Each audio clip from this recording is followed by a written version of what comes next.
Buenas tardes. Bienvenidos al Instituto Cervantes de Nueva Delhi. Tenemos hoy con nosotros un joven pero muy laureado escritor español llamado Rubén Abella. Y realmente es un gran placer poder contar con una persona como Rubén Abella, que ha sido finalista del Premio Nadal en España, uno de los premios literarios sin duda más importantes de España. Rubén Abella es de Valladolid, es licenciado en Filología Inglesa y estudió también en Estados Unidos y Adelaida, en Australia, donde obtuvo un máster en narrativa moderna norteamericana. Tiene él ya cinco libros en su haber.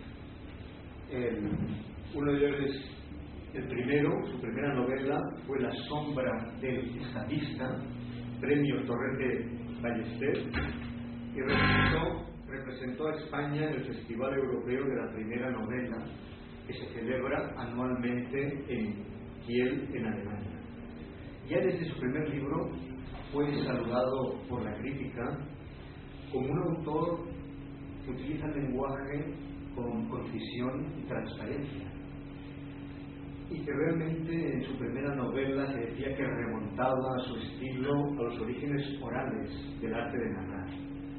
Esta fue su primera, con un premio tan prestigioso como es el Torrente Ballester, un debut realmente muy interesante.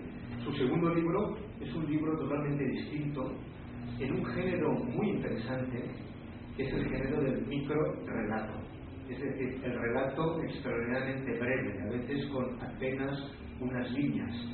Yo lo llamaría el haiku de la narrativa, porque en muy pocas líneas, y me gustará acabar esta presentación leyendo uno de estos microrelatos, porque se lee muy rápidamente, pero realmente el microrelato te exige condensar en muy pocas líneas toda una historia.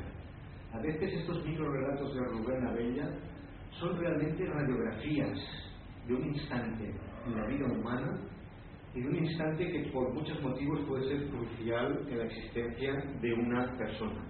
Por lo tanto, su segundo libro se llama No habría sido igual sin la lluvia, y fue también premio Mario Vargas Llosa, escritor que todos conocemos, NH, de relatos en el 2007. Su tercer libro fue finalista del Premio Nadal en el 2009. Se llama El libro del amor esquivo, lo tenemos aquí, y este libro estará disponible dentro de muy poco en la biblioteca Zenobia Juan Ramón Jiménez del Cervantes. Es realmente un gran honor para un autor ser finalista de un premio como el Nadal, y especialmente un autor joven que representa una nueva narrativa. Es una novela de vidas cruzadas que confluyen en Madrid, una novela sobre el amor, el desamor, la felicidad, la complejidad, etcétera, etcétera, y que recomiendo vivamente su lectura una vez esté disponible en nuestra biblioteca.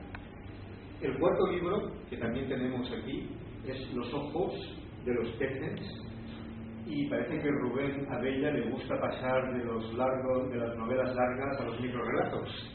Debe ser, para descansar, debe ser. Aunque yo intuyo que el microrelato tiene que ser más difícil que la novela, porque exige, como diríamos, un pico de concentración, realmente un momento muy intenso de concentración en donde con muy pocas palabras resuelves toda una historia. De Los ojos de los peces se ha dicho, entre otras cosas, 120 relatos brevísimos, ligados unos a otros por una sutil red de tramas, personajes y escenarios comunes, y en cierta manera Rubén Abella confirma aquí su capacidad para sintetizar en muy pocas líneas esos momentos de iluminación tan especiales que tiene a veces la vida. Se ha dicho también que Rubén Abella es un gran fabulador de los secretos humanos. Y lo vamos a ver sin duda alguna en su esto, y en el microrelato que voy a leer yo pienso que revela también esos secretos humanos. Y finalmente el último libro, muy reciente, porque se publicó en octubre del 2011, como decimos en España, está recién salido del horno, todavía caliente, todavía podemos notar. Y este libro, Baruch en el río, es su última novela, una búsqueda, y como dice un poco en la solapa, un desesperado intento de salvar lo insalvable y evitar lo inevitable, un lúcido espejo en el que mirarnos. Y voy a leer también el primer párrafo, que es un microrelato de encuentro, ¿no? Agosto de 1980, mediodía. Tras una feliz mañana de pesca en el río, Baruch, un adolescente de 15 años, tiene una inesperada disputa con su madre y se escapa de casa. A partir de ese instante, la vida de su familia cambiará por completo. Os animo pues a leer estas novelas, que como digo estarán, gracias a la generosidad de su autor, disponibles en nuestra biblioteca. Hoy él nos va a hablar un poco, como me contaba hace un momento, de la influencia que tiene la vida real en la manera de fabular. Creo que es un tema muy interesante y sobre todo para, si hay alguno de ustedes que aspira a escritor, creo que no tenemos una persona más bien capacitada para mostrarnos la senda del escritor que Rubén Abella, que también da clases de literatura creativa en Madrid. En los ojos de los peces, ya para terminar, me gustaría leer simplemente este microrelato titulado Ocasión, de la página 67, que dice: al cruzarse en la calle Preciados, se miraron a los ojos y supieron en el acto que estaban hechos el uno para el otro. Pero ambos tenían prisa. Él iba a visitar un cliente, ella tenía hora en la peluquería. Y tras un instante de vacilación, cada cual siguió su rumbo. No comento nada más. Me parece que es una alegoría del mundo moderno en que tenemos tanta prisa que a veces nos olvidamos de lo esencial. Y sin más, y pediría un fuerte aplauso para nuestro escritor.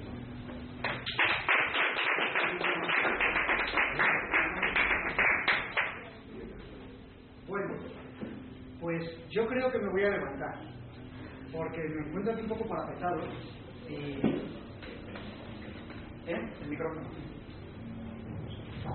Así, como Julio Iglesias. ¿Se me oye? ¿Hola? Sí, ahorita.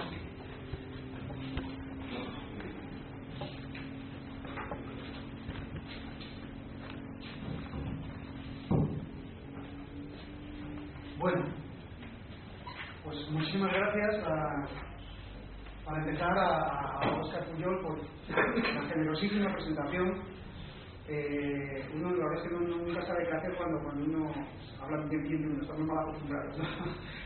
Y bueno, lo que he venido a hacer aquí hoy es básicamente, yo siempre me he considerado un contador de historias, es lo que hago, ¿no? Y he venido a contar una historia humilde, una historia pequeña, que es la historia, digamos, de mi escritura, la historia de cómo ha ido avanzando mi proceso de escritura a lo largo de los años y cómo, sobre todo, se ha ido implicando el proceso de escribir con la propia vida de uno, ¿no? Toda esta idea, la idea de lo que voy a contar hoy, viene de un escritor portugués que se llama António Lobo Antunes, a quien quizás conozcan. António Lobo Antunes, en una entrevista de hace unos años, sí, a lo mejor sería mejor, ¿no? Pues António Lobo Antunes, que es novelista, un novelista portugués, en una entrevista le preguntaban que por qué escribía, ¿no? Que es casi la pregunta del millón, la pregunta a un escritor por qué escribes, ¿no? Y él, después de pensar un ratito, dijo: preguntarle a un escritor por qué escribe es como preguntarle a un manzano por qué da manzanas. Es una contestación lógica. Lo que venía a decir es que es un misterio, no hay una forma realmente de todas las explicaciones de por qué uno escribe, suele ser a posteriori, pero aún así a mí me puso a pensar, ¿no? Porque entonces yo decidí, bueno, vamos a hacer un juego, lo voy a preguntar a manzana, a ver qué me dice. Le voy a preguntar a manzana, a ver todo esto que llevo haciendo tanto tiempo, ¿de dónde viene? Porque tiene que llegar a gustar. Entonces de ahí viene lo que voy a contar. Bueno, también yo recuerdo que hace como 10, 15 años, cuando empezaba a escribir, yo era, desde luego, no es que ahora haya mejorado mucho, pero era digamos, bastante orgulloso y bastante, con algunas cosas, bastante tonto, ¿por qué no decirlo, no? Entonces a mí a veces la gente me preguntaba, a leer algún cuento mío, a leer alguna novela mía, cuando salió Los Hombres de Escapistas, se me acercaban y me dijeron, ¿y esto te ha pasado a ti? Es una pregunta típica también, ¿no? Entonces era una pregunta que me molestaba. Me molestaba porque yo, mi orgullo estúpido de escritor que empieza, decía, no, cuidado, todo lo que escribo es fruto de mi imaginación. Yo soy escritor porque creo, porque invento, y era una pregunta que curiosamente ahora lo pienso y me entra una pregunta tremenda, y al contarlo me lo he inventado. Pasan los años y uno realmente se da cuenta de que es imposible absolutamente crear algo, hacer algo que está fuera de ti, que no esté compuesto con cosas que tú tienes. Es imposible que salga algo de ti que no esté dentro. Es un movimiento que es imposible. Entonces me doy cuenta de lo ignorante que era, primero, de la narrativa en general y sobre mí mismo, lo poco que me conozco, ¿no? Al final no puedo más que estar de acuerdo con un escritor que admiro mucho, que es Milan Kundera, que en una conversación con Ian McEwan decía: siempre estamos escribiendo nuestra propia autobiografía. Uno escribe libros, y al final se da cuenta de que generalmente todos esos libros tratan de lo mismo y que uno está dentro de todos ellos. Yo ahora admito sin ningún tipo de complejo que estoy diseminado en trocitos en todo lo que escribo. Ahora, eso no quiere decir que, como con el juego este de unir los puntos, uno pueda coger las rayas y el resultado soy yo. O sea, eso tampoco. Pero yo estoy en todos esos libros, ¿no? Otro autor que se me olvida, este es Kundera, y a McEwan, con quien hablaba, y otro autor al que admiro profundamente, que es Philip Roth, el norteamericano Philip Roth, también habla de esto. Philip Roth es un maestro del engaño. De hecho, a mí me hace mucha gracia porque siempre le han atribuido como negativamente que escribe sobre su vida. No, este es un escritor autobiográfico, como que le quitan mérito por ser autobiográfico. Él, harto de que le dijeran tantas veces que era un escritor autobiográfico, decidió escribir un libro que se llama Los Hechos. Y dijo, voy a contar los hechos. Lo divide en 4 partes, él elige 4 partes de su vida. Por fin voy a contar mi vida de verdad. Bueno, lo interesante de todo esto es que cuando uno lee el libro, el resultado es igual que cuando lees una novela del libro. Y la introducción, el prólogo del libro, está escrito por Nathan Zuckerman, que es el alter ego literario de Philip Roth. Es su propio personaje. Es decir, es el personaje de ficción el que escribe la introducción de una autobiografía supuestamente real. A mí me interesa muchísimo. Y dice Philip Roth: en mi caso, como en el de la mayoría de los novelistas, todo verdadero acto de la imaginación tiene su origen en los hechos, en lo específico, y no en lo filosófico, lo ideológico o lo abstracto. Y añado yo, desde mi punto de vista, todo acto creativo tiene origen en la vida. De ahí parte la creación literaria y ahí muere la creación literaria, en la vida. Bien, hablando de vida, permítanme que les hable un poco de la mía. Uno, a la hora de hablar de las cosas, tiene que hacer categorías, tiene que partir las cosas en trozos, porque si no la vida es inasible, no hay por dónde cogerla, no tiene forma. Entonces yo, en este esfuerzo de presentación, empiezo con una primera parte que yo llamo el periodo de formación, cuando uno se hace, ¿no? Yo tengo un primer recuerdo oficial de cuando tenía 3 años. Recuerdo oficial. Digo primer recuerdo oficial porque tengo otro anterior. Yo estoy seguro de que recuerdo a mi madre empujando el carrito de bebé en el que me llevaba. Recuerdo los brazos, recuerdo la cortinilla de plástico transparente.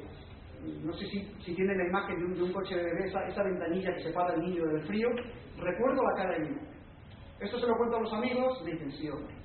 Se lo cuento, he hablado incluso con gente que sabe de la memoria, etcétera, y dicen, es imposible, científicamente hablando, que tengas un recuerdo de cuando estabas en el coche de bebé.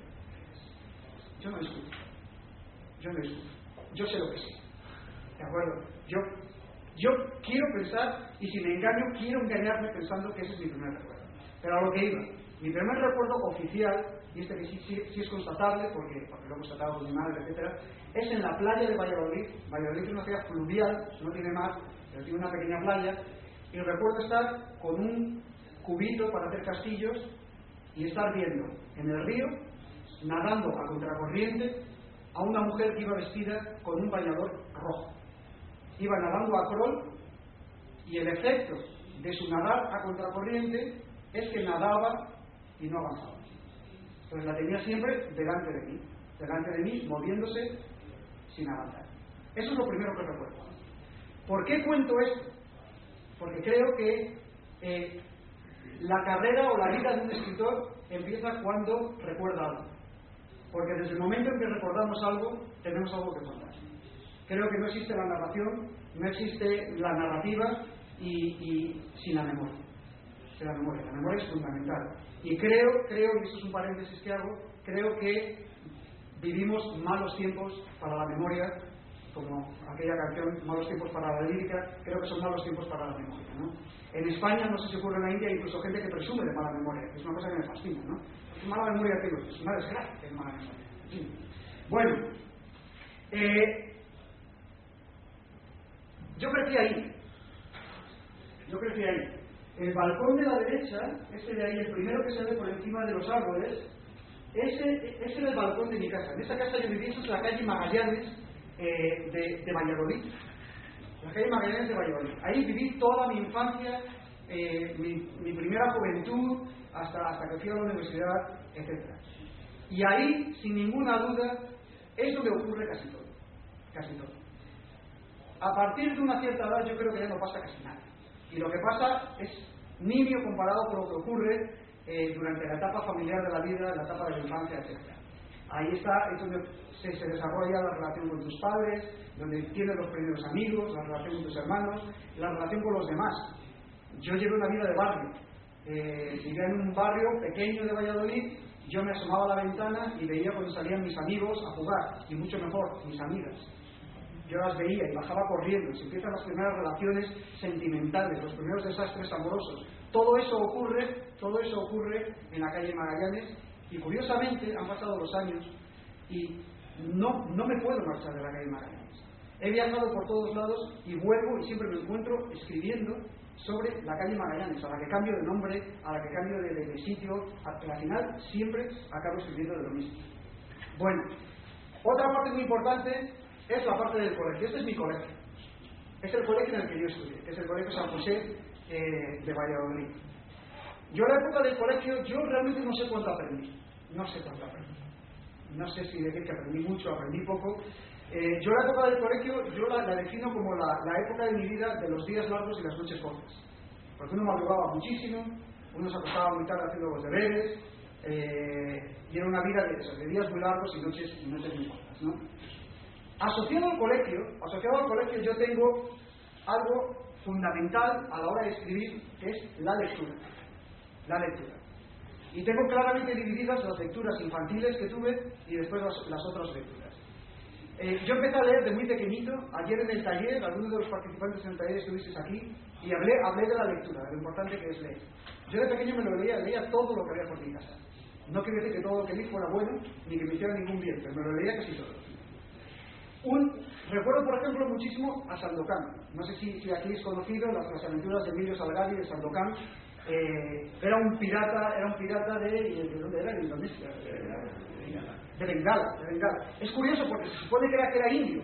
Era un personaje muy conocido de una serie de televisión sobre él, ¿no?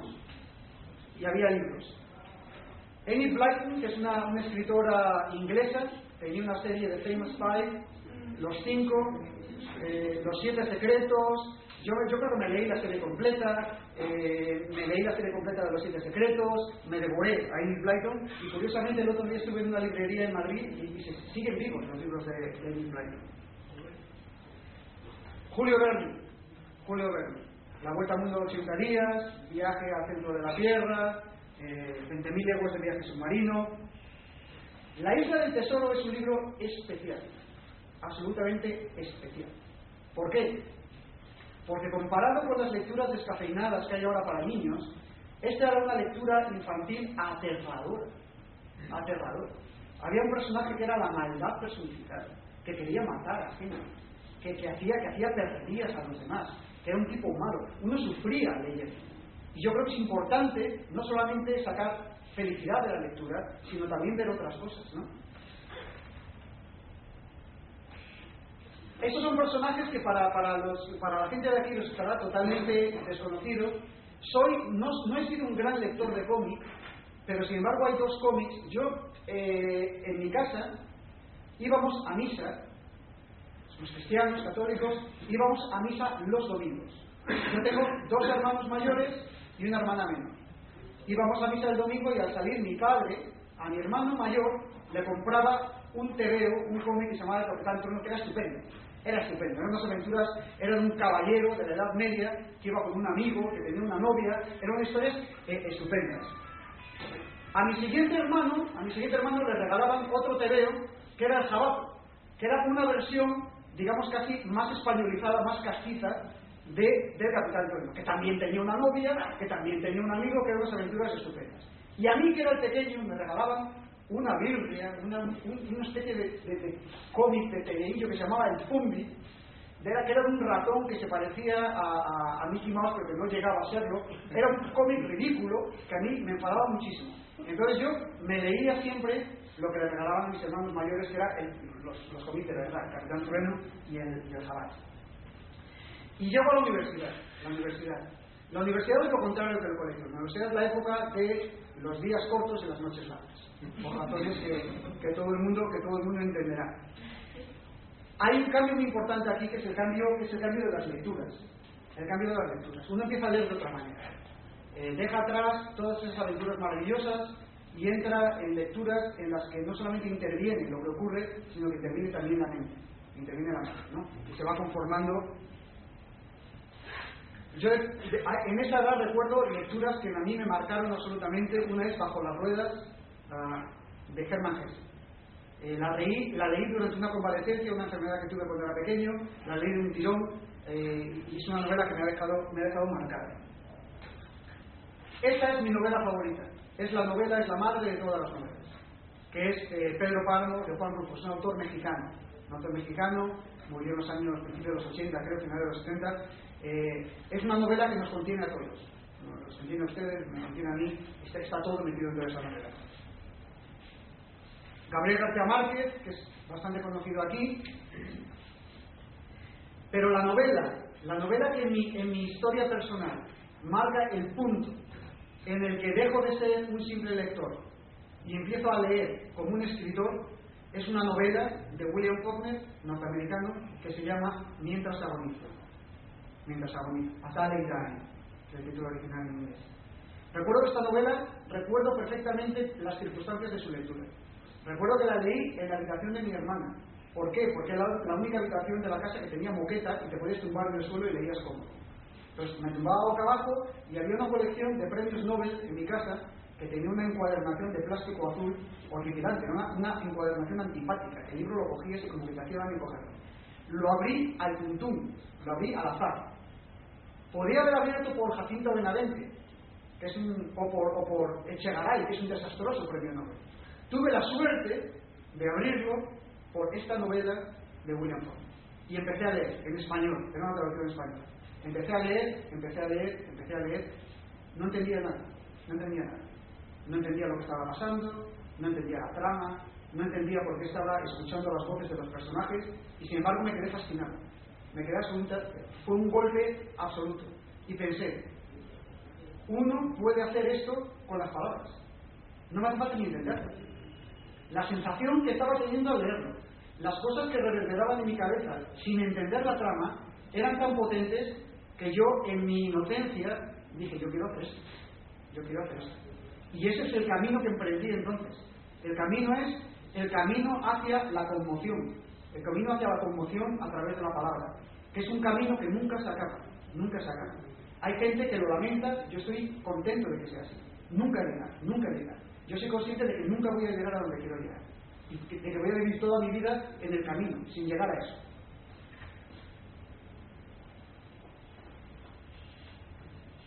Bueno, después llega otra época, un poco más agitada, que es la época, yo la llamo la época de la experiencia, por llamarle algo, y en mi caso, no quiero decir que para escribir haya que viajar, Yo creo que viajar es bueno para el alma, es bueno para todo. Sin embargo, para mí fue fundamental los viajes en mi carrera como escritor. Yo tengo una novela que es esta, de la que habló antes Oscar, que es el libro del amor esquivo. Y en una de las partes hay un personaje que se llama Gabriel, que en un momento determinado de su vida le pasa lo siguiente. Él tiene 17 años, 17 años, y dice el narrador, que no yo, el narrador. Su actividad favorita en esa época, como la de su padre a su edad, era imaginar hasta dónde llegaba el mundo. Cuando la imaginación no bastó, recurrió a los libros, que pedía por correo a una librería de La Coruña. Y cuando los libros se quedaron cortos, decidió que había llegado la hora de viajar. Reunió todos sus ahorros y con la bendición de sus padres se puso en camino una mañana de invierno, bajo una niebla tan espesa que apenas podía distinguir el final de sus propios pasos. Bueno, pues eso es lo que me pasó a mí. Un día decidí ver a ver dónde se acababa el mundo.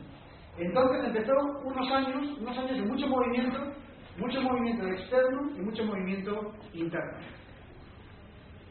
Esto es Nueva York, la isla de Ellis. No sé si alguno habéis estado ahí, la isla de Ellis. A mí la isla de Ellis es un sitio que me parece prodigioso porque ahí se efectuaba un acto de creación salvaje. Que es que la gente entraba llamándose Schumacher, salía llamándose Smith. La gente entraba llamándose Johansson y salía llamándose John. A la gente le cambiaban el nombre y les cambiaba la identidad a la hora de entrar en el país, ¿no? El puente de Brooklyn, vi a gente muy atareada andando por la calle en Nueva York, vi cómo se encendían las luces de Navidad en Londres, vi las aguas lodosas llenas de barro del río Támesis, vi una vez como un coche se estrellaba contra un poste de la luz, vi los lomos oxidados y de color rojo de rock en el centro de Australia, vi como los cocodrilos saltaban fuera del agua y se comían lo que podían, vi a Wynton Marsalis tocando en un club de jazz a 30 centímetros de mí, vi a los Neville Brothers tocando en el carnaval de Nueva Orleans, vi los desfiles de carnaval de Nueva Orleans, vi cómo caían las aguas del río Zambeze en las cataratas Victoria, vi como un elefante se paraba en medio de una carretera que tenía el tráfico, vi como había sitios en Mozambique donde no se podía caminar porque estaban llenos de minas, vi muchas cosas más.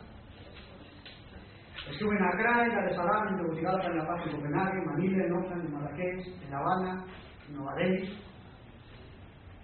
y estaré en Calcuta. ¿Y qué pasa con todo esto? ¿Hace falta estar en todos esos sitios? ¿Hace falta ver todo eso para...? Absolutamente no. Absolutamente no. Lo que a uno le ocurre en la vida, o las cosas que uno hace en la vida son absolutamente casuales, no tienen ninguna importancia. La importancia es lo que uno hace por lo que le pasa. Uno puede estar detenido, sentado en su silla durante 70 años y ser un escritor absolutamente magistral. En mi caso, mi inquietud personal me llevó a hacer todo eso. Un día me paré y como a Gabriel, el personaje de la novela, pues me pasó lo siguiente. Aprendió que no solo hay un mundo, sino muchos, todos distintos y simultáneos, y que su propio papel en el curso general de las cosas era menos que insignificante. Y con esta conclusión, ¿qué hago? Me voy a casa, ¿no? Se acabó. ¿Qué pasa cuando vuelvo a casa?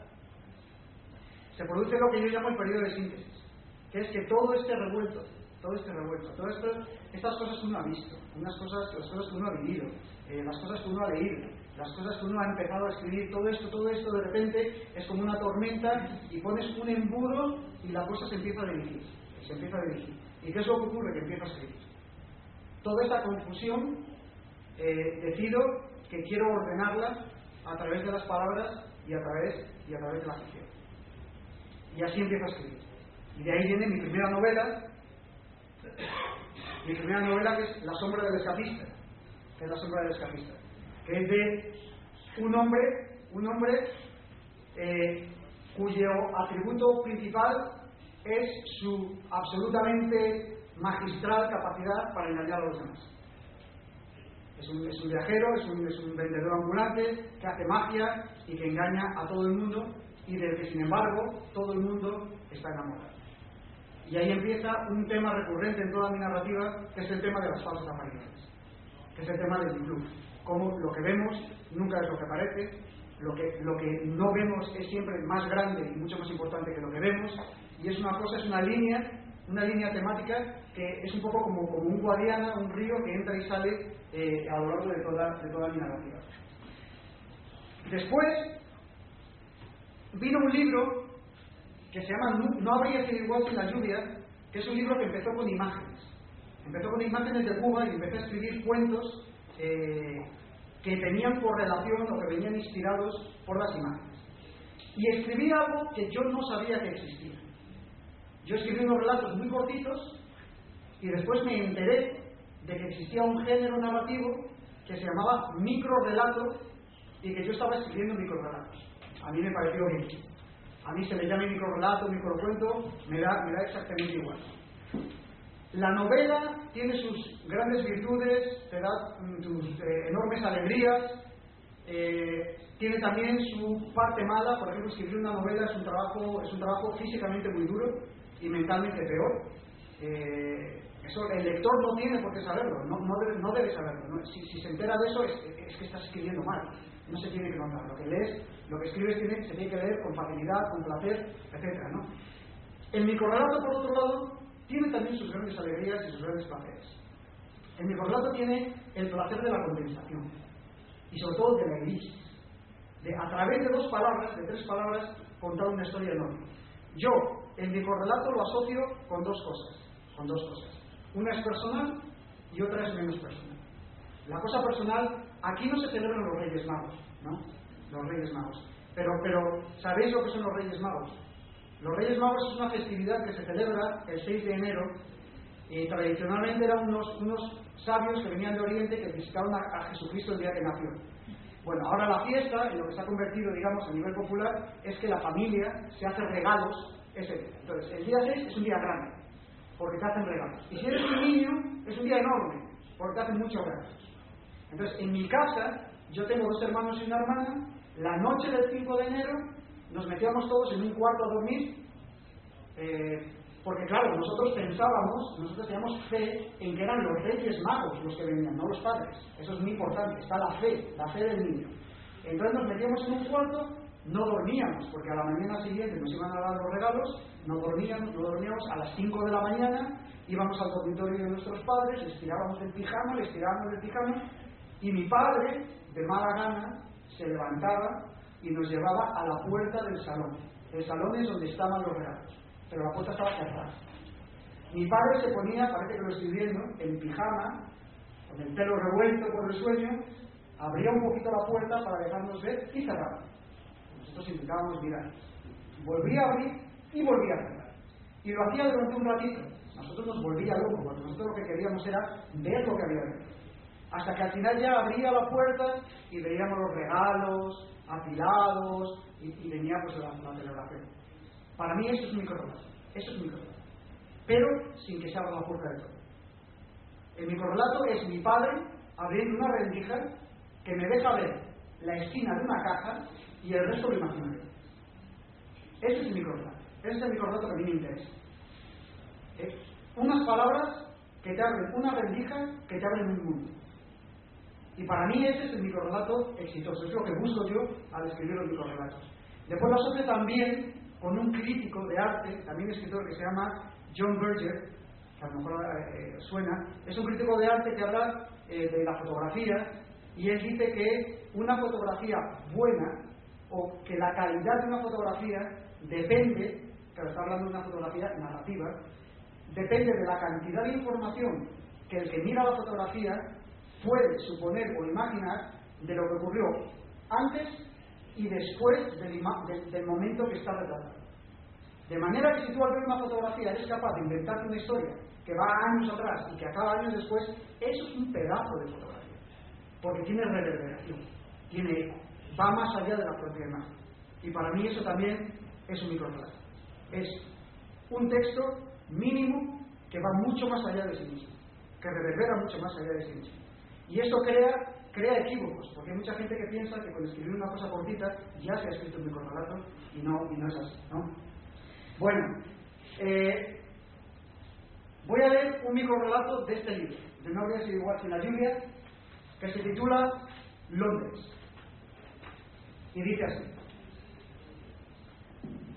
tras una nueva bronca con su mujer, Richard salió de casa dando un portazo y se subió al coche.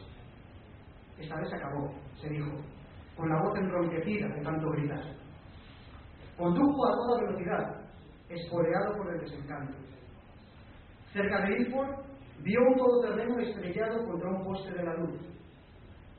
Se detuvo en el arcén y, olvidando sus propias circunstancias, corrió a echar una mano. El conductor estaba aplastado contra el volante, con el torso hundido y un ojo abierto que miraba ya desde la muerte. Junto a él descansaba un teléfono móvil que, asombrosamente intacto tras el choque, empezó a sonar. Richard vaciló unos instantes. Turbado por las ufanas reverberaciones de la sintonía en el ámbito lúgubre del accidente, por fin introdujo la mano por la ventanilla rota del copiloto, cogió el teléfono y contestó. ¿Sí? Dijo, con un hilo de voz. Amor, soy yo, perdóname. Vuelve a casa, por favor. Te quiero. No pudo escuchar más. Colgó el teléfono y con un nudo en la garganta se quedó mirando cómo las primeras gotas de lluvia salpicaban la pantalla. Voy a leer uno más liviano para seguir con una nota más positiva. Bueno, me imagino que se ve clara la relación entre el coche estrellado que vi en Londres y el coche estrellado que aparece aquí.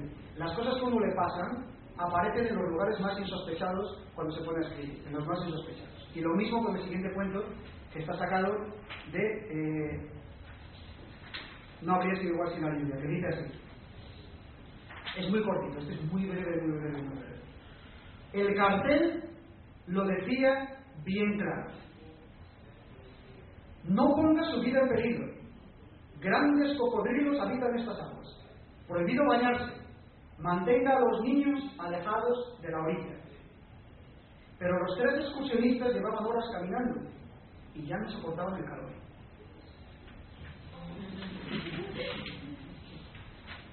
Bueno, de este libro ya salto a otra novela que yo creo que es posiblemente la novela más triste que he escrito. A mí hay veces que me dicen que lo que escribo es triste, y es una cosa que me sorprende muchísimo, porque yo no entiendo la literatura sin la tristeza. A mí me encantan los blues, me encantan los fados. ¿Por qué una cosa que es alegre es mejor? Hay una antología de cuentos de Augusto Monterrose que se llama precisamente Antología del Cuento Triste, que me parece maravillosa. Y yo creo que no hay ninguna obra literaria que a mí me haya movido que no tenga un pozo de tristeza. La tristeza es buena, es parte de la vida y yo no veo ningún problema. Digo que es lo más triste porque trata de 3 relaciones que por distintas razones pues no acaban de funcionar. 3 relaciones sentimentales que se rompen, que no funcionan, que no aguantan, ¿no? Y llega a los ojos de los peces, continúo con la vía del microrelato, voy un pasito más allá, y lo que hago es construir un edificio de relatos, con 120 relatos, pero esos relatos están imbricados, están relacionados unos con otros. De manera que es un libro de relatos independientes, pero al mismo tiempo todos esos relatos conforman un todo. ¿De acuerdo? Yo lo veo claramente como un libro de relatos, pero también funciona como una unidad de sentido. Lo cual, claro, le da al escritor muchísimo más trabajo, repito, un trabajo que el lector no tiene por qué notar. Tiene que disfrutar y punto. Y llego a Baruch en el río, que es la última novela y de la que yo me encuentro, con la que me encuentro más orgulloso, y es, sin ninguna duda, mi novela más claramente autobiográfica. Aquí aparecen mis hermanos, aquí aparece mi madre, aquí aparecen los que han pasado, mi familia me sigue llamando porque se reconoce, y dice, oye, esto que estaba ahí tal, esto que estaba allá, esto que estaba no sé qué, me siguen contando cosas, y a mí, los compañeros del colegio me escriben y me dicen, pero hombre, tal, si eso es el patio del colegio. Y es curioso porque la palabra Valladolid, que es la ciudad donde yo soy, no aparece ni una sola vez. ni una sola vez en todo el libro. Los nombres de las calles no coinciden con ninguno de los nombres de las calles de mi ciudad, y sin embargo todo el mundo que lo lee de Valladolid se identifica con él. Es una cosa que es asombrosa. Bueno, aquí acabaría lo que he hecho. Punto. Aquí se acabaría la historia. No hay más. No habría más que... Lo que quiero es ya no entenderles mucho, pero sí que quería hacer algunas consideraciones sobre pequeñísimas conclusiones a las que yo he llegado en esto de escribir, que pueden ser compartidas o no, y que me imagino que aquí podría venir otro escritor después de mí y contar lo contrario. Pero bueno, la cuestión de por qué escribe uno es una cuestión rara, porque está en el centro de todo lo que hacemos, y rara vez tenemos una contestación. Empecé con Lobo Antunes hablando de eso, el manzano, ¿no? Pregunta del manzano. Y hay explicaciones de todo tipo. Frank Kafka decía que él escribía para poder tener una vida interior. Llevaba una vida triste, como sabréis, y bueno, pues a través de la escritura pues yo tengo una vida interior, una vida que me pertenece y una vida que no es de nadie más, ¿no? Ernesto Sábato tenía una excusa, más que una explicación muy interesante para escribir, y que a mí me interesa mucho como escritor de ficción. Sabéis que Ernesto Sábato murió hace poco, un escritor argentino que estuvo muy involucrado en la defensa de las víctimas de la dictadura de Argentina. Durante muchos años él estuvo escribiendo ensayos, escribiendo documentos sobre las atrocidades y las cosas que se hicieron. Y estaba harto porque nadie le hacía caso. Con los datos en la mano, los hechos, como decía Philip Roth, nadie le hacía caso. Y él decía que escribía ficción para que le tomaran en serio. Uno tiene que mentir para contar la verdad, que es la esencia de lo que hacemos los escritores. De hecho, ahora, si alguien quiere hacer una película sobre una ciudad de provincias o de un pueblo francés de finales del siglo XVIII, principios del siglo XIX, no va a los documentos históricos, sino que lee Madame Bovary de Flaubert. Entonces, a mí esto es un aspecto de la ficción que me parece muy interesante, que es llegar a la verdad a través de la mentira. Me parece esencial a la hora de escribir. Virginia Woolf decía que escribía porque le abrumaba el exceso de realidad. La realidad ha visto y se refugiaba en la escritura. Y de ahí se entiende su forma de escribir, ¿no? Italo Calvino, Sábato, Virginia Woolf, Italo Calvino, posmoderno, le gustaba confundir con las palabras, pues él decía que escribía para saber qué aspecto tenían las cosas que escribía. ¿Qué significa eso? Lo explicaré. Es un juego de palabras, eso es una vacuidad. La de Gabriel García Márquez me gusta más. Gabriel García Márquez dice que escribe para que le quieran, que me parece una razón muy digna. Escribo para que me quieran. Además te obliga a escribir muy bien. Si quieres que te quiera mucho y bien, pues ya me contarás. Y volvemos a Antonio Lobo Antunes, que es con lo que empezamos. Antonio Lobo Antunes, con su contestación del manzano, lo que viene a decir es que es imposible saber por qué uno escribe, que es una cosa natural, como una manzana que sale de un árbol. Aún así, hay otro autor que a mí me gusta mucho, que es Dr. O, tiene una novela magistral, para mí una de las novelas que a mí me han influido también, que es Ragtime. Pues él dice, en un ensayo sobre novelistas, dice, y atentos a esto porque es importante, creo yo, dice, todo lo que diga un autor sobre su novela es, sin duda, otra forma de la ficción que practica, y nunca debe darse de crédito. Aviso al navegante. ¿Yo qué hago? Bueno, voy a hacer un pequeño esfuerzo, voy a engañar, voy a ver por qué escribo yo. Lo primero que me viene a la cabeza es una cosa que es broma, pero no del todo, que es que yo no sabría qué hacer por la mañana. Yo me levanto por la mañana y ¿qué diantre hago si no escribo? ¿Qué hago? No tengo habilidades para hacer otras cosas, llevo 15 años escribiendo y es casi lo único que sé hacer. Es la actividad que a mí me llena y que justifica en buena parte, en otras cosas, sería muy triste que solamente fuera eso, ¿no? Pero es, digamos, el día a día es lo que justifica mi levantarme por la mañana, es lo que justifica que yo tenga derecho a comer, que yo tenga derecho a darme un paseo. Después diría, aparte de esto, que como digo, es broma pero a medias, para mí la escritura es claramente un proyecto estético. Y cuidado con la palabra estético, porque la palabra estética, igual que estamos en malos tiempos para la lírica y para la memoria, estamos en tiempos horrorosos para la estética. Porque la estética normalmente, cuando se habla de estética, se confunde con lo bonito. ¿Qué tendrá que ver la estética con lo bonito? Se confunde la estética con la búsqueda de la belleza superficial de las cosas, con la búsqueda de lo bonito. Para mí la estética, tal y como yo entiendo la estética, es un posicionamiento moral ante el mundo. De ahí viene la estética. La estética es una cualidad moral a la hora de escribir. Tú te posicionas a través de los libros. Yo no escribo un libro, escribo otro. Todos esos libros forman parte de mi proyecto estético, que es la escritura. Y la escritura siempre viene de dentro hacia afuera. De dentro hacia afuera. De esa manera, un lector, se parece, el acto de escribir en ese sentido se parece mucho al acto de leer. Un lector jamás encontrará en una novela nada que no tenga dentro, y un escritor jamás podrá poner en una novela nada que no tiene dentro. Nada. Pasa lo mismo que cuando se ve un cuadro en una exposición. Es rarísimo que te emocione si tú no tienes la capacidad de emocionar. Un cuadro no te va a hacer eso. No te va a hacer eso. Después también, yo creo que escribo para entender un poco por qué hacemos las cosas que hacemos, que mira que hacemos cosas raras, por qué decimos las cosas que decimos y por qué somos como somos. Al contrario que la ficción, al contrario que la literatura, la vida no necesita un orden, la vida sucede, punto. La vida es el manzano, la vida es la manzana, no se preocupa si la manzana se come, si la manzana se cae, si la manzana se podrida. Sin embargo, la literatura no, la literatura es un esfuerzo consciente de ordenar ese caos. Y yo creo que escribo en parte para intentar entender el mundo que me rodea, y al final la escritura no deja de ser un acto egoísta. Uno al final también trata de entenderse a sí mismo. Lo que uno tiene que buscar es que su egoísmo sea universal, que no sea un egoísmo de uno solo que no le interesa a nadie, ¿no? Desde luego escribo para que me lean. A mí me parece muy interesante el mito del escritor que escribe para que no le lean, pero nunca me lo he creído. Hay ciertas cosas que son culminaciones de un proceso natural. Cuando uno escribe una sinfonía, lo normal es que la escriba pensando que en algún momento alguien la va a escuchar. La música, si alguien que la escuche, no existe. No existe la música.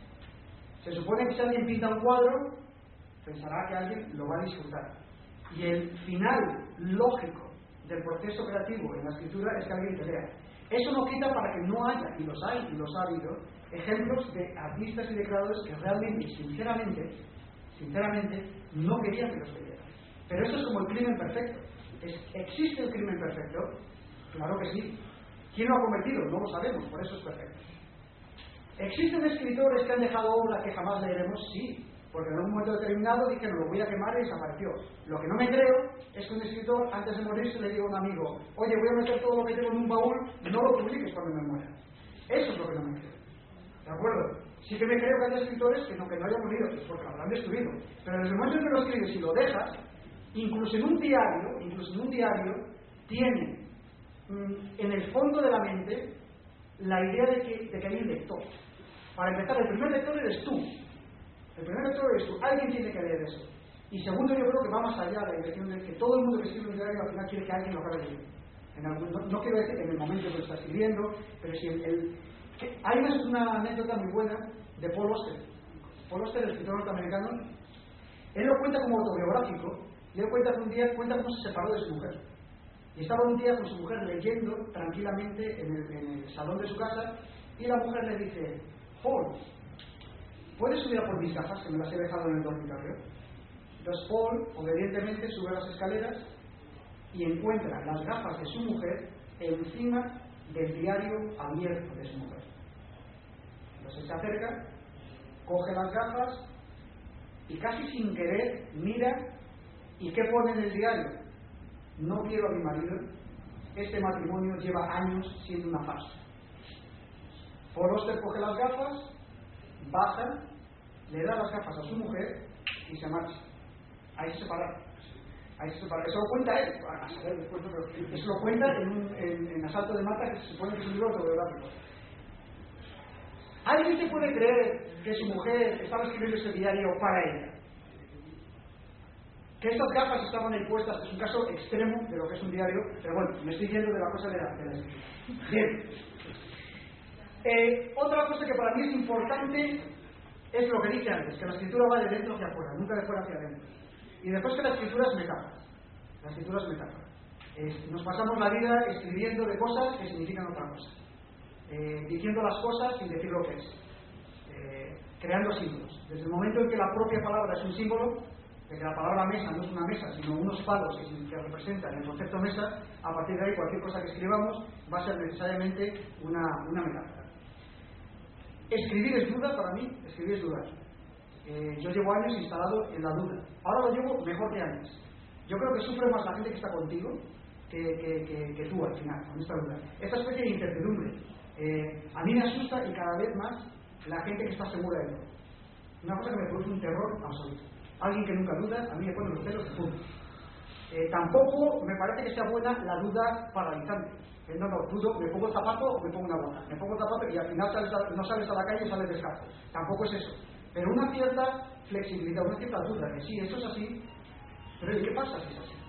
Y yo creo que en esa duda reside la esencia del escritor. Un escritor que no dude, ya es a dónde va, ¿no? Y por último, después de todo esto, para mí la escritura es luz.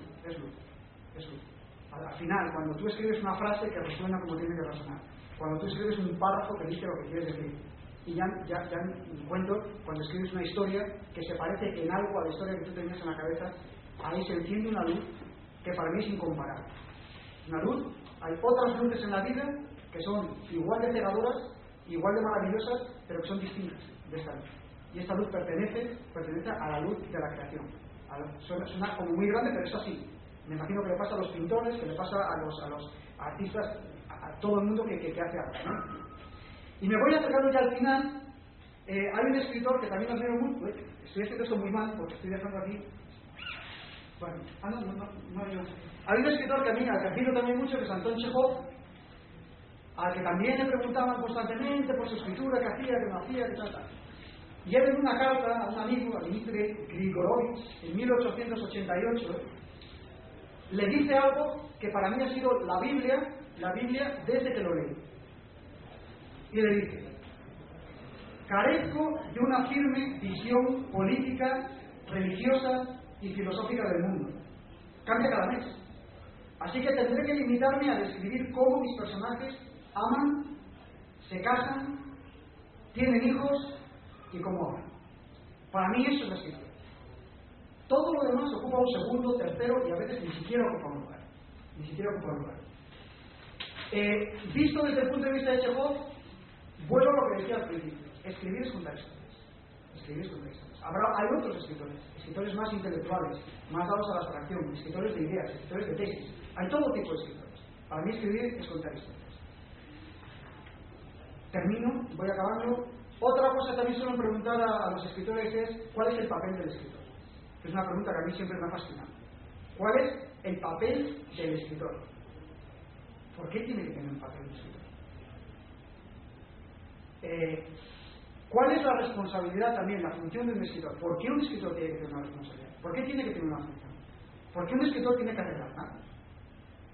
Yo creo que hay tantos escritores hay tantos tipos distintos de escritor como escritores hay. Si un escritor es político, obviamente en su escritura va a tener que salir a la luz. Si un escritor es socialmente comprometido, eso va a salir a la luz. Yo creo que el único compromiso que tiene el escritor, es con la obra, es con su propia obra. Sea una obra política, sea una obra social, sea una obra alejada de todo. El único compromiso del escritor es el de escribir, ¿no? Gonzalo, a mí me interesa muchísimo un fotógrafo que se llama Robert Lano. Lo conoceréis porque si habéis estado en París, es la foto típica que venden en todas las tiendas de souvenirs, que aparte una pareja besándose. El beso, se llama el beso enfrente del Ayuntamiento de París. Era un fotógrafo peripatético, un fotógrafo que andaba por la ciudad, que hacía fotografías. Un tipo de fotógrafo que hoy no existe. Porque hoy haces una foto a alguien en la calle, mañana la expones y te meten una denuncia y te han destrozado la venta. Han cambiado mucho los tiempos. Ese tipo de fotógrafos ya no existe. Cartier Bresson no podría existir. Bueno, pues hace 70 años Roberto no iba con su cámara, iba haciendo fotos por París, y la gente ya, harta de verlo por la calle, se le acercaba y le decía: pero Roberto, ¿no crees que ya tienes edad de buscar tu trabajo? ¿Qué haces todo el día andando para arriba y para abajo, haciendo fotos a la gente? Y a mí lo que me interesa de todo esto es la reacción de Roberto Amor. Roberto Amor se quedaba totalmente asombrado de que la gente le dijera eso. Porque para él, el privilegio no era hacer cosas, era no hacerlas. El privilegio era pararte en medio de la calle y ver cómo andan los demás.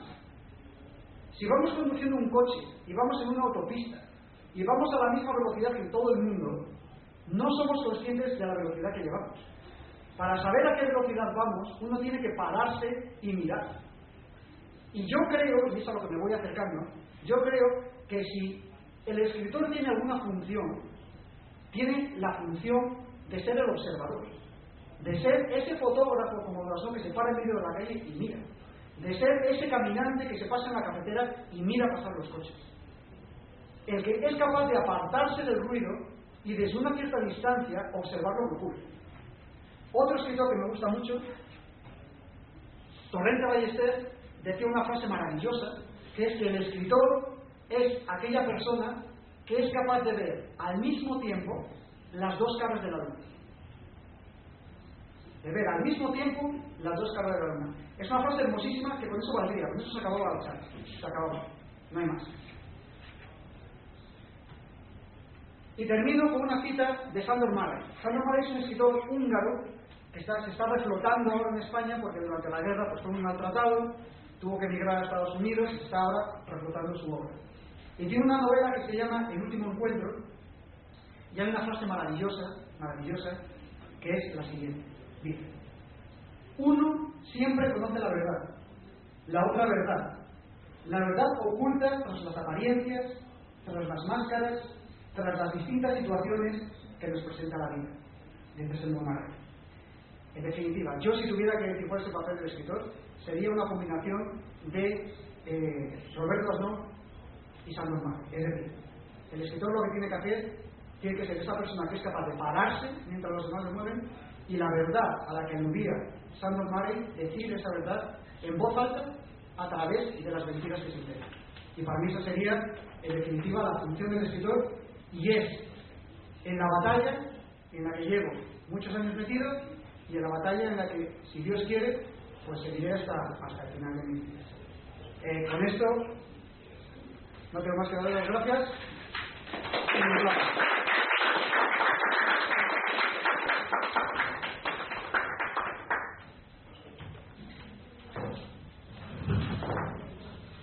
Bueno, pues como en todas las charlas, todas las conferencias que tenemos, dejamos un tiempo para preguntas después de esta interesantísima conferencia, esta presentación sobre la creación, sobre la narrativa. Si alguien quiere hacer alguna pregunta, vamos.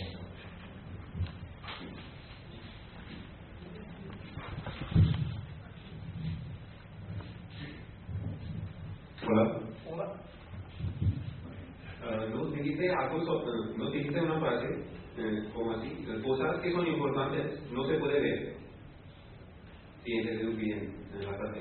Como las cosas que vemos todos los días, como no son tan importantes, o las cosas que no se puede ver son más importantes. No es que sean más importantes, es que generalmente lo más importante no lo vemos. No quiero decir que no veamos a veces cosas importantes. No quiero decir que no veamos, entonces sería imposible vivir. Sería imposible vivir si no hubiera cosas que fueran importantes. Pero las cosas importantes, el ser humano, no sé por qué, tiene la tendencia a no explicarlas, a no decirlas o a no manifestarlas. Por mil razones. Entonces, la función del escritor aquí también es escarbar ahí. De hecho, la narrativa es de los pocos géneros, de las pocas disciplinas artísticas, con el cine, que te llevan a un lugar al que casi nadie te lleva. La narrativa te lleva a la intimidad de las personas. Y la intimidad es, por definición, lo que no se ve. Lo que no se ve. O sea, nadie va por ahí contando sus intimidades en general. La narrativa se mete en el matrimonio de Madame Bovary y te cuenta hasta los detalles más íntimos de esa relación. Algo que Madame Bovary nunca te contaría. Y me refiero a eso, que en realidad el campo que hay debajo de lo visible es por lo general mucho más grande que el de lo visible. Si hiciéramos un ejercicio de narración y nos pusiéramos a narrar todo lo que está pensando todo el mundo aquí, todo lo que está ocurriendo mientras yo estoy hablando, nos faltarían páginas, no habría árboles en el mundo para hacer el papel para escribir todo eso. Y sin embargo es una reunión, estamos amablemente charlando, es lo visible, que es esto, más lo que está por debajo, que es inacabable, es infinito. Quería decir eso. No, un par de comentarios. Sí. Bueno, me ha gustado mucho también al principio esa llamada, ¿no?, a que realmente dependemos, que no somos creadores absolutos, ¿no? Y hay una frase, yo la verdad es que confundo los autores, yo la relaciono con un autor indio, Abhinav Gupta, pero no estoy seguro si en realidad es un autor europeo, que decía una frase muy bonita, que somos enanos en los hombros de un gigante. Sí. Y que es por eso que realmente, y por eso vemos un poco más, ¿no? Porque estamos, y ese gigante es toda la tradición anterior de filósofos, escritores, etcétera, etcétera, ¿no? Y hay también hay un capítulo muy interesante también de un libro, concretamente se llama Arte Poética, en sánscrito, de un autor que dedica un capítulo entero al plagio, al tema del plagio, y acaba diciendo que todos los poetas son plagiadores. Todos los escritores lo somos. Y pone todas las diferentes formas de hacer plagio, unas que serían consideradas legales, ¿no? Pero que me ha gustado mucho un poco esta desmitificación del creador absoluto que está ahí en su habitación. Y el otro comentario es un poco que lo que has dicho, que también me ha gustado, que en el fondo todos los escritores quieren ser leídos. Y tenemos el ejemplo de Kafka, ¿no? Creo que pidió que quemasen su obra, y Max Brod no le hizo caso. Pero yo siempre he pensado que considero al escritor un artista, y que entre todos los artistas quizás el que menos puede, tú has dicho, todo escritor quiere que lo lean, pero el escritor nunca está presente cuando se lee, a diferencia del músico que tiene una audiencia o de otros artistas, ¿no? Entonces, o sea, ¿qué tienes que decir sobre el escritor? Está encerrado en un cuarto oscuro, escribe un libro, si un día lo presenta, pero realmente nunca tiene ese baño de multitud que tienen otros artistas, y por lo tanto, ¿en qué sentido eso puede afectar a la psicología del escritor? Hombre, yo creo que ya para meter su escritor ya tienes que tener la psicología bastante clara. Pero es verdad, el acto, igual que el acto de escritura es un acto solitario, el acto de lectura es absolutamente solitario, ¿no? Yo personalmente no tengo problema con eso. No tengo problema. A mí me parece bien que sea así. Me parece que una vez que el libro sale de mis manos o de mi cabeza, yo tengo poco que ver. El único que no es así es el autor de obras de teatro, ¿no? Claro, que dé resultados y cada día del estreno. al escritor lo que le queda, pues algún lector valiente que le escribe y le cuenta, o en alguna feria o tal, pero es verdad que existe muy poco contacto entre el lector y el escritor, muy poco. Existe un bueno, en general, un escritor que tenga unas ventas normales no conoce ni a una milésima parte de los escritores que le leen, ¿no? Sí, pero está bien así. Hablando de frases llamativas, a mí hay una frase que tampoco identifico al escritor, pero que creo que era de un francés, que también dice mucho de lo que tiene que hacer el escritor, que es decir, no hay ningún animal, no hay ningún preso que se duerma en el camino que le lleva el patito. Sin embargo, el hombre pasa por la vida dormido. Yo creo que el escritor está viendo el primer entrar. Que cae ese tirón de orejas, despierta, que mira lo que está pasando. Está pasando esto. ¿Cómo puedo seguir si que está pasando esto? ¿No? Se sale de lo que estaba haciendo, pero me lo recordó la...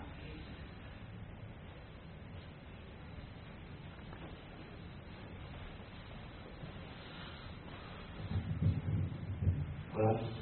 Alfredo, gracias a usted. Con 2 días, ¿no? Estamos con usted y cada día aprendemos mucho que falta, ¿no? Para aprender y saber.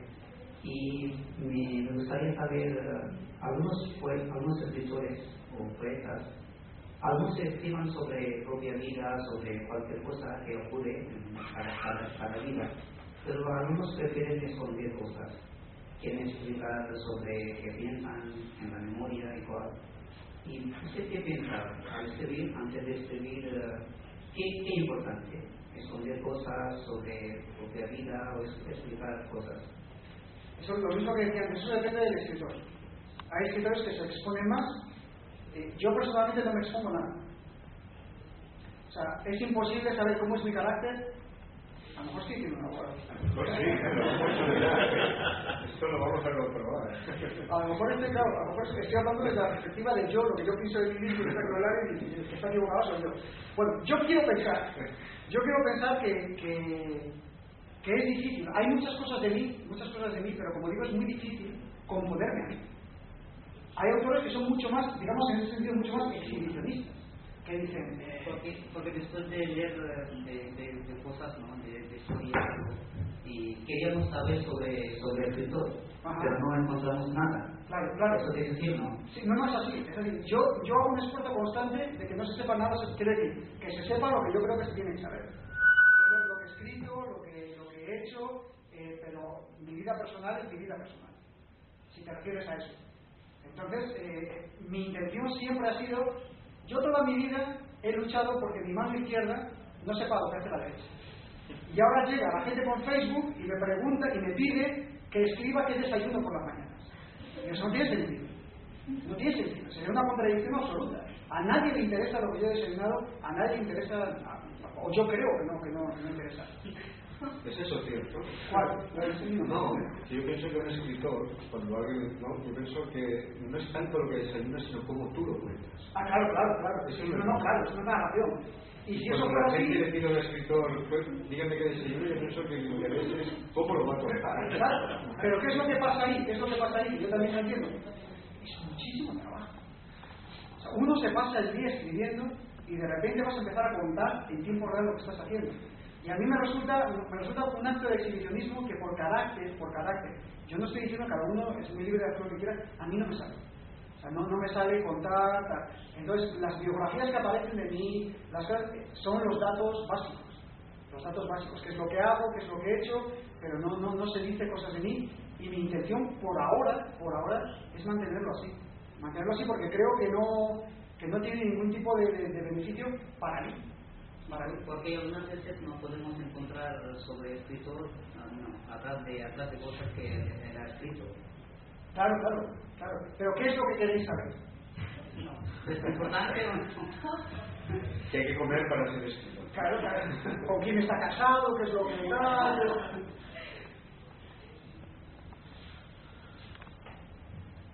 Una preguntilla más. Tú eres también fotógrafo. El proceso creativo, o la forma en la que desarrolles el proceso creativo en la fotografía, es diferente al que planteas en la escritura. ¿Qué influencia tiene la fotografía en tu obra escrita y tu obra escrita en la fotografía? A mí al principio ha sido años de maduración. Sigo siendo joven, pero llevo ya unos años en esto. Entonces yo al principio la fotografía y la escritura eran dos cabezas que no se hablaban. O sea, la fotografía iba por un lado y lo que yo escribía yo me daba cuenta de que llevaban dos caminos que no eran el mismo, que hablaban de cosas distintas y lo hacían de una forma distinta. Y con el paso de los años me doy cuenta de que al final esas dos cabezas se han hecho así y se han juntado. Ahora me da lo mismo estar haciendo fotografía que estar escribiendo, porque al final de lo que estoy hablando es de lo mismo. Tengo las mismas preocupaciones y tengo yo creo que la misma forma de expresión, pero con distintas herramientas. Y siempre han tenido una relación muy íntima. Por ejemplo, ha habido narraciones que han surgido a partir de fotografías que yo he hecho, y también he ido a buscar fotografías a partir de cosas que he contado. O sea que una relación que no he llegado todavía a la imagen móvil, y yo creo que no llegaré porque en principio me gusta más, me interesa más el impacto de la imagen fija, pero que es una relación constante la una con la otra. Es un diálogo constante. Esto coincide mucho. Tuvimos aquí un pintor español, Federica Mal, Sí. quien hace también hace cine o pequeños documentales y combina con pintura. Sí, dijo exactamente lo mismo. Sí, qué curioso. que había una coincidencia entre el pintar, el coger la cámara y luego hacer... ¿no? Creo que es como si el medio no fuese tan importante. Exacto, a eso digo ahora. Yo me siento un afortunado miembro de una gran familia, que es la familia de la gente que crea, de los creadores. Me da igual, a mí me da igual hablar con un pintor, que hablar con un fotógrafo, que hablar con alguien que hace performance, que hablar con... Al final es una vía de expresión que utiliza una herramienta, y yo creo que en el fondo la esencia es la misma siempre. Lo que mueve es muy parecido y es la misma esencia. Yo me encuentro en casa hablando de eso con músicos, con tal, porque los sinsabores y las felicidades son muy parecidas.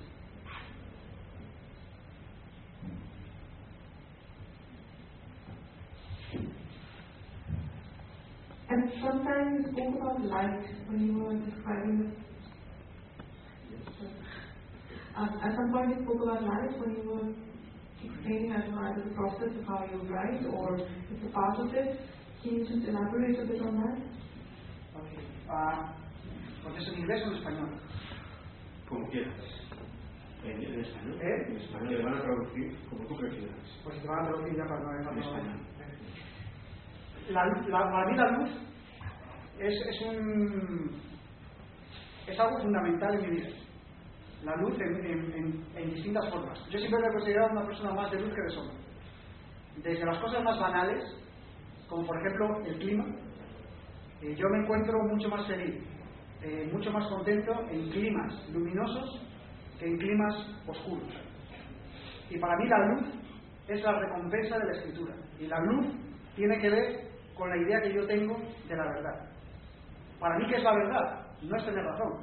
La verdad es que lo que yo pienso de algo, cuando lo leo, es exactamente lo que yo pienso. Esa es la verdad de mi pensamiento. Y cuando eso ocurre en la escritura, para mí se produce una iluminación. La iluminación, que también tiene que ver con la luz, tiene que ver también con el origen de las historias. En todo origen de una historia hay un momento de iluminación. Todo esto es metafórico, por supuesto. Ese momento en el que, por ejemplo, yo rara vez tengo epifanías. Yo soy más de trabajar, y mientras estoy trabajando ocurren cosas que voy moldeando. Pero alguna epifanía sí que he tenido. Por ejemplo, el origen de esta novela, de Manu del Río, yo estaba nadando a Croy, como la chica que vi cuando tenía 3 años, estaba nadando, y al nadar se produce un movimiento rítmico que en determinado momento se puede parecer a la meditación. Y ahí me vino una frase a la cabeza que es: todo empezó con el perro, todo empezó con el perro. Para mí eso es luz. Eso es luz. Que en la oscuridad de mi mente, se abra camino 2, 3 palabras que para mí significan algo, y a partir de las cuales esas palabras iluminan el camino que me lleva a escribir la novela. Todo eso son, para mí, manifestaciones de la luz. Y después, por supuesto, aunque sea más cliché, yo asocio la luz con la satisfacción y la felicidad, con estar bien con lo que estás haciendo. Would it have a color by any chance? Sorry? Would your light have a color by any chance? A color? Color. You mean in terms of the light? In terms of the light, literally, actually. Actually, the way I see it is sort of white. Yes, that's what I thought. It's very interesting because I see it the same way. Okay, cool. That's why I asked. All right. White light. Okay. Why is the light white? That's a long answer. Is that a scientific question? Why is your light white? Vamos a ver. El calendario. It could be dark. El calendario. El calendario. Cuando tú piensas en el tiempo, tú piensas, hoy es, ¿qué día es hoy? Miércoles. Mañana es jueves. ¿Qué tienes tú en tu cabeza cuando piensas hoy es miércoles, mañana es jueves? ¿Qué imagen tienes? No. ¿Cómo lo ves? Es organizado en mi cabeza. Pero no tienes una imagen. Por ejemplo, el mes de abril. Tú dices abril, y en tu cabeza, ¿qué aparece? Verano. O sea, que en tu cabeza aparece el verano. Yo en mi cabeza aparece el calendario con las semanas, con el domingo marcado en rojo. Lo tengo en la cabeza. ¿Por qué? Porque gracias a Dios cada uno tiene una cabeza distinta de los demás. No sé, no encuentro, me imagino que, claro, hay una tradición de luz blanca, hay una tradición. Me imagino que yo formo parte de esa tradición, pero más allá de todo eso, no sabría explicar por qué mi luz es blanca. Es blanca.